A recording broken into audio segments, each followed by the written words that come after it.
Welcome to Black Girls Can Talk, the podcast where we dive into real, unfiltered conversations about what it means to be a Black woman in today's world. I'm your host, Dr. DaJaneil McCree, founder of Black Girls Can Talk. And here, we're creating a space where we can unpack everything from culture and beauty trends to mental health and the joys and challenges of Black womanhood. Whether you're here for the tea or looking for deep discussions, you're in the right place. So grab your seat at the table and let's get into it. Welcome back to another episode of the Black Girls Can Talk podcast, where we uplift and empower the voices of Black women. Today, I am super excited. As you all know, I am Dr. McCree, your host, and I have Dr. Wilma here with us, who is a psychologist and just so many things. So, Dr. Wilma, I'll actually have you introduce yourself and tell the audience who you are. Yeah, thank you. All right, so I'm Dr. Wilma. I am a psychologist, and I'm also the founder of the Social Well, which is a community wellness and engagement organization. Right now, based in Atlanta, we do experiential events, events and programs just to help people incorporate mental wellness and holistic wellness into their everyday lives. I love that. And so with that, I want to start right there at the beginning. So at the foundation about discussing, how we've been taught to think about wellness. Maybe not what it actually is, but how we've been taught to think about it. So as a psychologist, how do you define wellness? And I'm going to add a caveat to that for Black women in particular. I love what you said just now, like how we've been taught and what it actually is. I feel like we've been taught that wellness has to be this extravagant thing, right? Like a spa day at the Ritz-Carlton, but really wellness is like, girl, I got some good sleep last night. Right? I got my 8 hours. Maybe I got a little bit more than 8 hours. I woke up and I ate a good breakfast. I had some tea. It was a slow morning. Then I eased into my day. And I think that's my biggest thing, especially with Black women, having to slow them down and say, hey, your wellness isn't that I was productive today and I did XYZ things. I knocked all these things off my to-do list. It's more outside of that productivity. And it's what you do to energize yourself so that you can be more productive and you can also rejuvenate yourself as well. Absolutely, absolutely. It I love how you said it doesn't have to be this grand thing, because it's so funny. So my institution does wellness days, right? And so even this upcoming wellness day, which is February 18th, which thank y'all for the little break, okay? We get a 4-day weekend, amen. But I say that to say, like, I'm thinking, like, okay, what am I going to do? Am I going to drive to the spa in Virginia? Like, I'm thinking it has to be this whole thing. And I'm like, girl, you could just do nothing and sit at home. You know that, right? Like, that is rest and that is wellness. So thank you for reminding me of that, because I'm thinking I'm just going to breathe that day. I love that. Yes. You need it sometimes, all the time, Out all the actually. time. Exactly. Thank you. So you brought up the concept of community. Not concept of community, because it's not really concept, but I would say community wellness as a concept more so. So in the social well, you all's focus is on that kind of community aspect of wellness. So why do you think, I'm wondering, mainstream wellness spaces often leave community out of the conversation? Why do you feel that is? That's such a good question. And I was actually thinking about this morning, just as I was thinking about the podcast. And I think it's more of a societal thing that kind of just gradually transitioned. I know our parents always used to say, like, it's them phones, but I really do feel like it was them phones. I was Like gonna they say were on sometimes it be them phones. right. They were onto something because just think about it. We're so used to being isolated now. It's kind of a norm to be isolated, right? Whether it's we're on the phone, we're doom scrolling, we do go to a spa day, and it's just us, this like idea of me time, me time, me time, protecting my space, all these different terms that we use, which is essentially just us isolating ourselves. And I think that, like you say, mainstream wellness kind of caught on to that. And of course, any marketing scheme, right? They're going to catch on to trends. So that's probably what happened along the way. And like, this is our norm. So why would I market to a community? That's not what people do anymore. That's so good. I never thought of that. And to your point, the other catchphrase is, "I gotta protect my peace." Well, first and foremost, are you peaceful? Let's start there, because maybe Right. you're the one that's disrupting the peace. Not the point. Not the point. But no, that's so good because we often don't realize that, like, the detriments of healing and isolation. And that actually brings about the next question I have for you.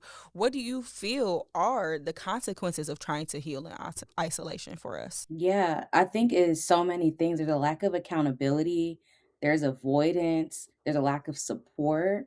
You don't have many people to lean on, a lack of vulnerability.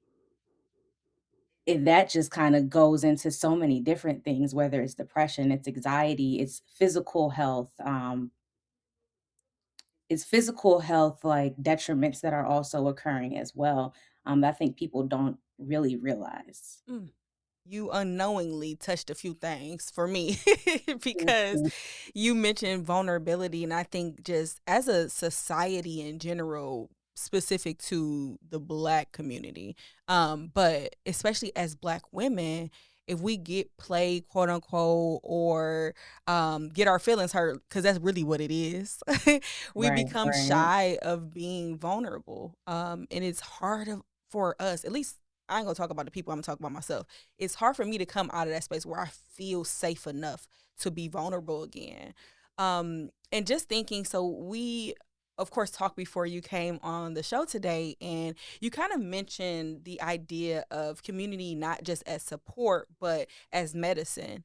And so thinking through that, what does healthy community actually look like for Black women, in your Mhm. opinion? Healthy community looks like a space where you know that you belong. You feel included, right? It's not something that you have to guess. It's not something that you go home and you're overthinking, like, dang, why did I say that? Right. And you're just like replaying moments that happen. It's also a space where you are held accountable. I think a lot of times going back to that protecting your peace part, right? A lot of times we are very quick to break off from a community because maybe somebody did hold us accountable and it was too much of a mirror, right? Too much of a truth. Like now I have to sit with that and we become defensive. So I think just kind of re-narrating what we think is healthy community is very important because sometimes community does hurt, but it's a good hurt. It doesn't always have to be a bad thing, right? Like if your friend holds you accountable, says, "Hey, you did X, Y, Z, you said X, Y, and Z," that's a chance for introspection, and that's where that personal growth comes along. Oh, that's so good. That's literally so good. Oh, I have so many things to say, but it's not about me. So we gonna let that digest for the people who are listening. But you know, as you were talking, I was just thinking about how, for me personally, I believe in therapy. I have been in therapy for almost 2 decades, and I realized there were some things that needed to change, and we still working on it. Okay, um, but that's another, going back to that vulnerability piece. That's another thing that we aren't vulnerable enough to say, is that I need help or I need assistance. So therapy is one of the ways that I pour back into a part of wellness for me, I should say. But how do you believe that we could unlearn the belief that needing support is a weakness? Mm, mm. Yeah, that takes a lot of inner work because our generation specifically, I feel like we are all unlearning that together. And that may be where that piece with community and vulnerability really comes in and being able, because at the end of the day, your community is a safe space. And being able to be vulnerable in that space is being able to peel back the deeper layers and recognize that, hey, I do need help, number one. And then also your community being able to say, oh, yeah, you pointed out X, Y, and Z. Maybe it will also be helpful for you to talk to your therapist about this. Because a lot of times we do not see what the outside sees, right? And that gets a little bit more difficult. So I think just being ready is really one thing. And then knowing that just because generations did it one way before doesn't mean that we have to continue that. The purpose is always to get better from the generations before. And I've shared this quote before, but I have a friend that always says the goal is to be 1% better every day. Mhm. Because why would you want to stay the same? Like you're not Exactly. that good of a like not that you're not a good person. Let me clarify that. But even when you're a good person, you could be better. And a Right. lot We're of not that has perfect. to do with wholeness and wellness and Mhm. again, not just your physical health, but your mental health, your emotional health, your spiritual health. They all matter.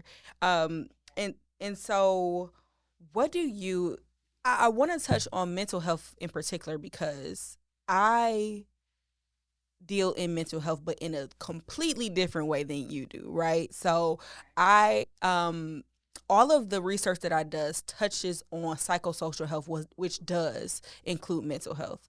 But I can guarantee that not if not all of your work, um, that's a most of your work is very, very what you do contributes to and or highlights mental health. So as it relates to mental health, what do you feel happens to our mental health when we don't feel seen or supported? And again, we here talking about Black women, but I have to add that caveat sometimes because sometimes the questions are about Black people in general. But specifically for Black women, how do you feel that our mental health, um, what happens to it more so when we Yeah. don't feel seen and supported? Yeah. It deteriorates. Honestly, that's the best way that I can say is that it deteriorates because for anyone, if you don't feel seen, if you don't feel heard, you also don't feel valued. And if you don't feel valued, then that's when all these feelings of sadness, loneliness, isolation, anxiety, overthinking, all of the things come in. And for Black women specifically, I feel that we are already in a space where we feel like sometimes we have to do a little bit more, right? So if you're already feeling like, hey, I'm putting my 120% in and I'm still not being seen, that kind of makes you look inward. And a lot of times it impacts people's self esteem, their self confidence, right? And that can destroy your mental health just depending on who the person is, what they've been through before. And I like that you said that you work from a psychosocial model.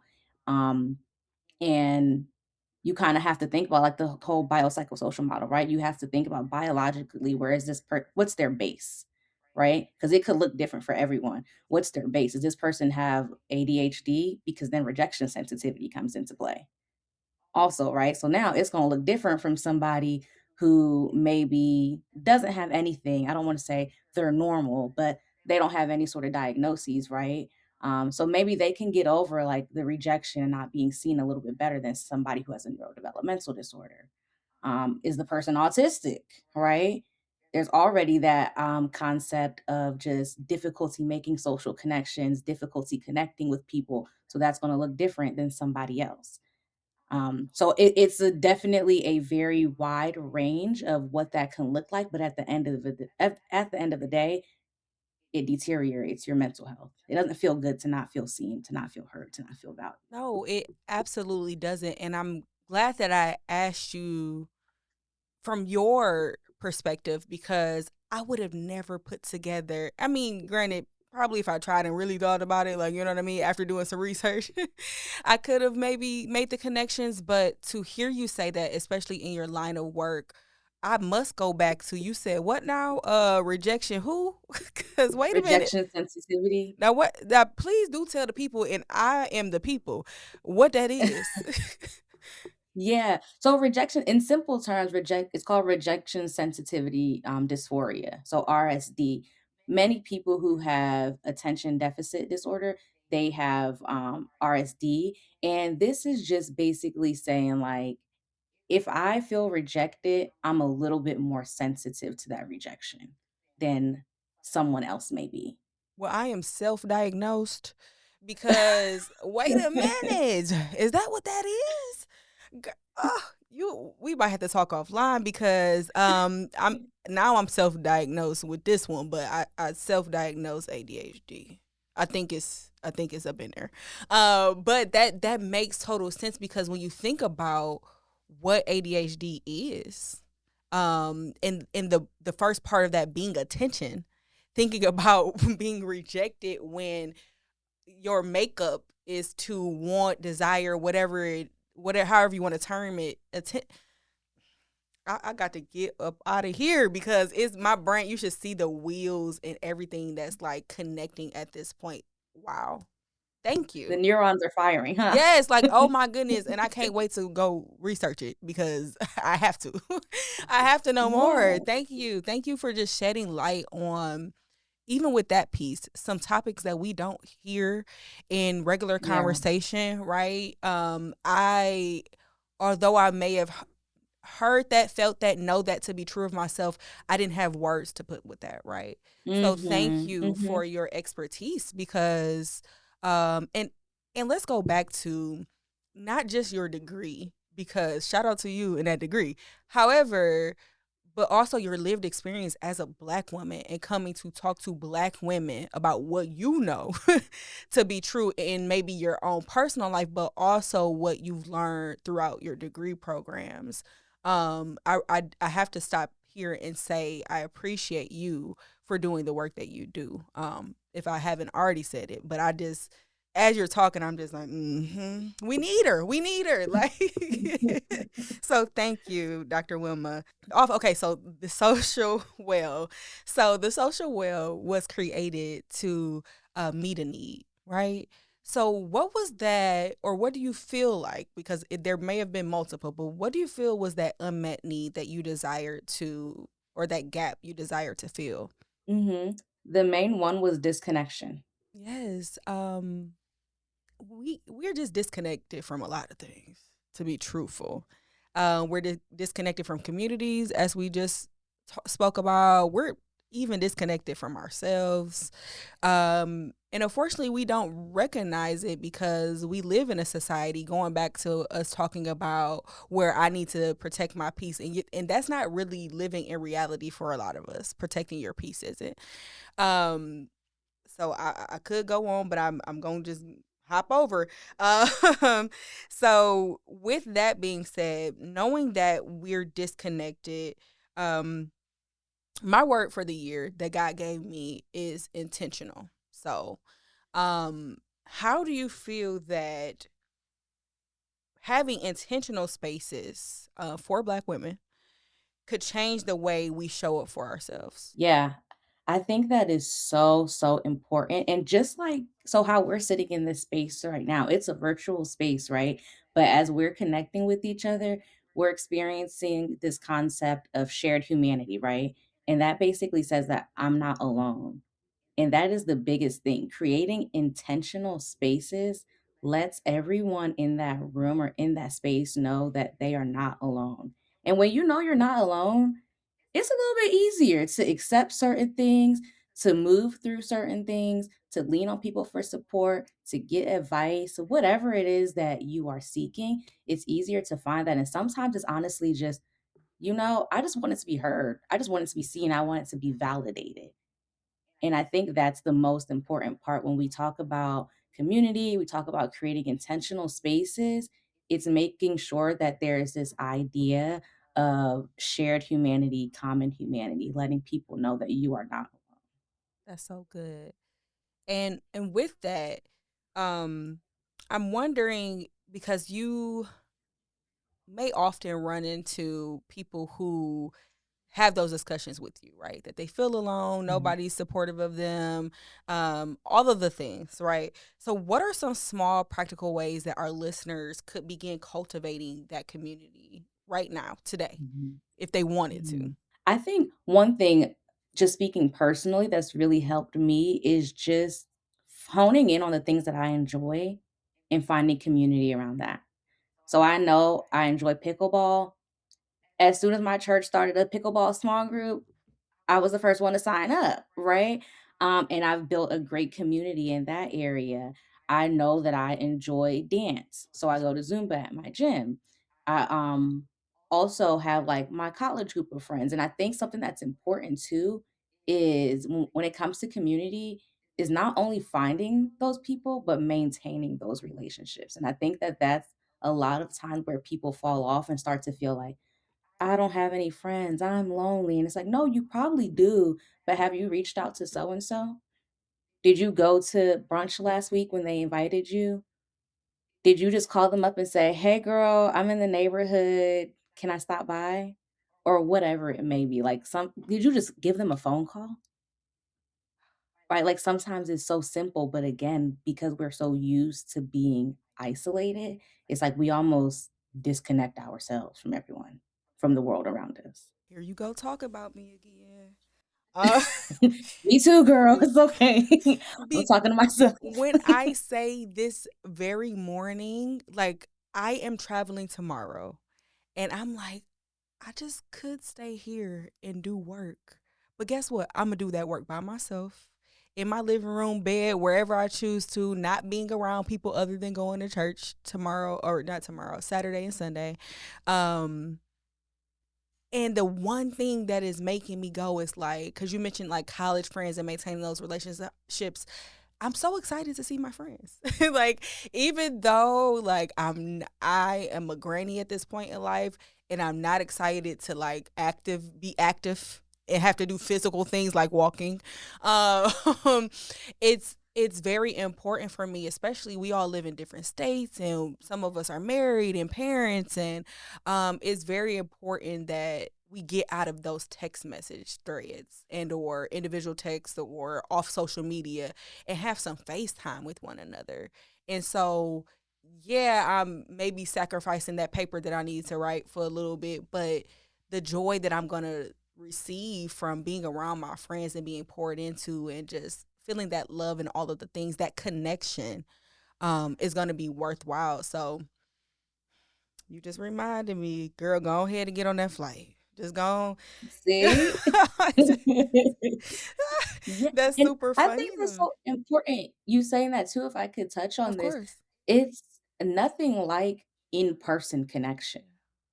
Right? Like, you could be on the phone, FaceTime, texting, TikTok all day long, but being in person just hits different. Yeah. And I think, like, when we talk about our phones and technology in the digital world now, that's also something that we've gotten away from. Like, I don't have to go hang out with them because I've been talking to them all week, right? But being in person with someone, like, whether it's the joy you feel or even being able to notice, like, "Hey, something's a little off. I couldn't tell through our text messages," right? But that's your opportunity to support that friend as well. So I love that you're, rethinking that and Thank saying, you. you know what, I'm gonna go because I know I'll have a good time. Yeah. To lift your spirits. But Yeah. sometimes it's just the idea of getting there, getting out of your comfort zone, right? Literally. Leaving your house and your bed. What?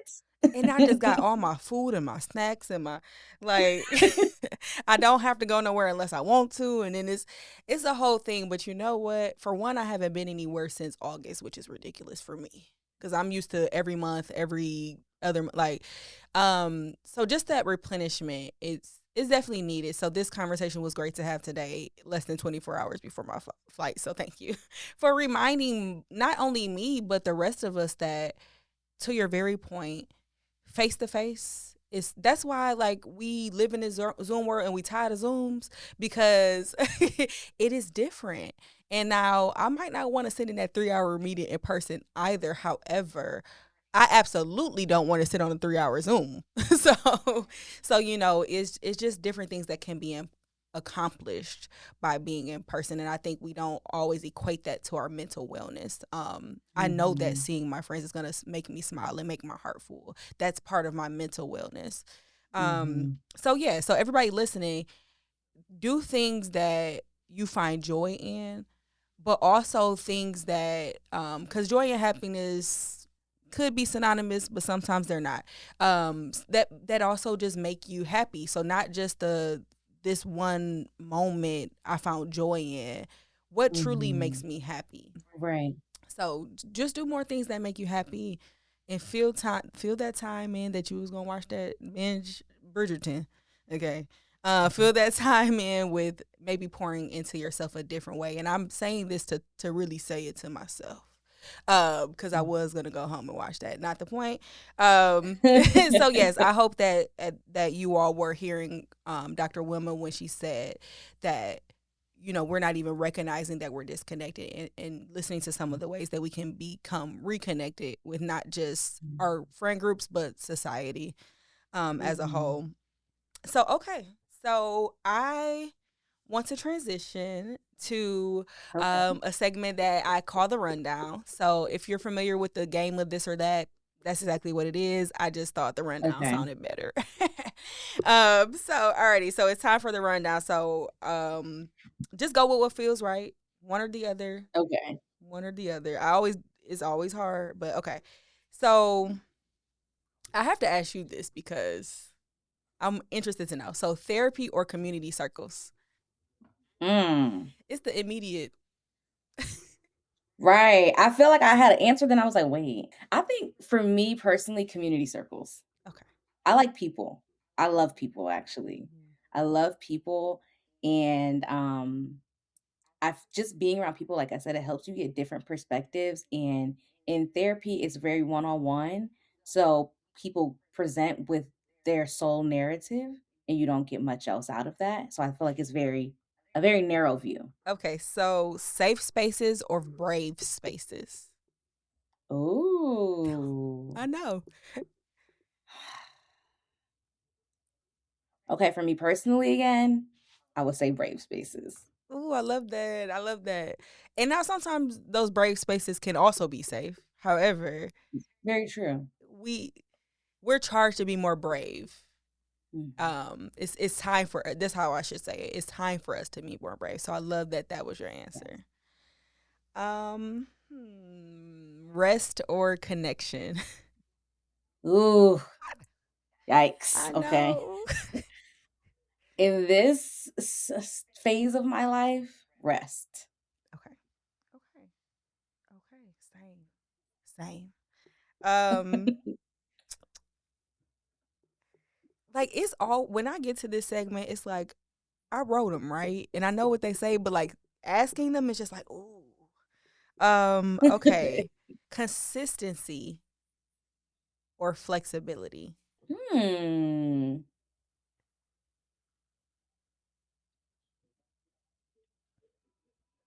Hmm.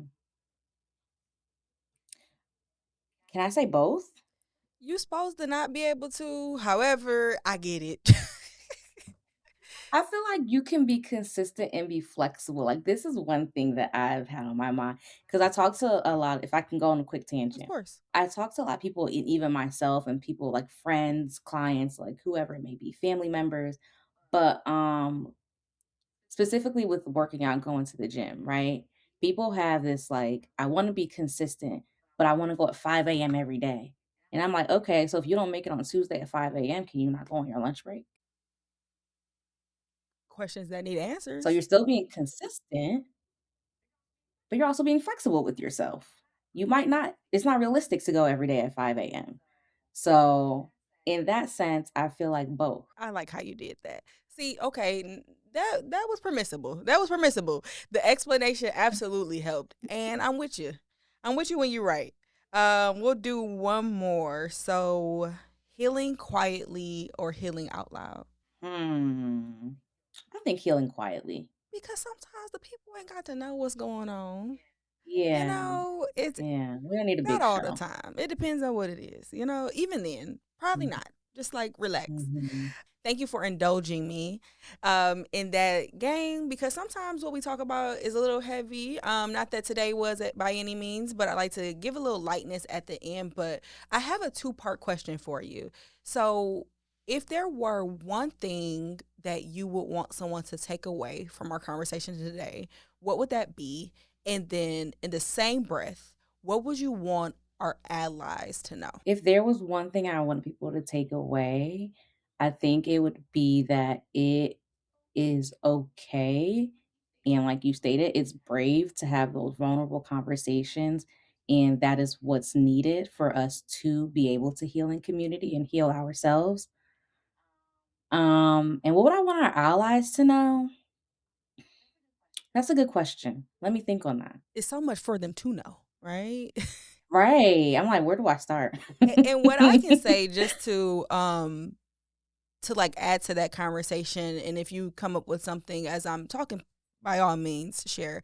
Um but we talked a lot about feeling hurt, feeling seen. A lot of that allowance comes from people actually listening.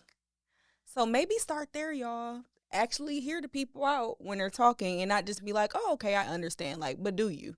Like, do you actually, first of all, can you repeat what I just said to me? Were you actually actively listening? So for me, what I want our allies to hear or know is that a lot of times we feel unseen, unheard, and taking that outside of the context of our own community, because we could feel unheard and unseen in our own community, but in other communities or among other populations, I should say, is because people aren't listening to us, and it's just that simple. So listen, please. Yeah, and honestly, as you were speaking, what came up for me was, moving forward with empathy and That's good. authenticity, whether that is listening, that's interacting, but just having that empathy and that authenticity, I think can go a long way. Thank you, and thank you for adding that. You have most certainly given me some food for thought.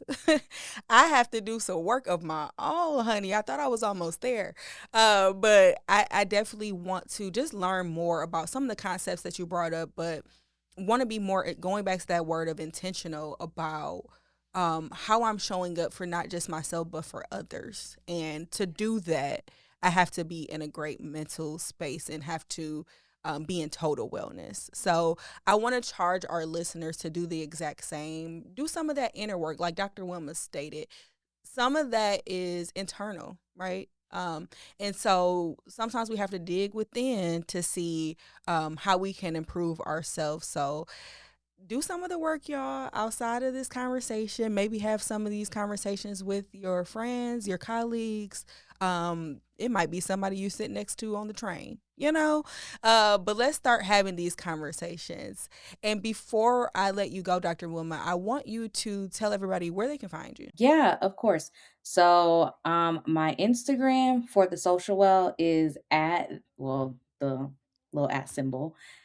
The social is spelled Soulcial. So like social.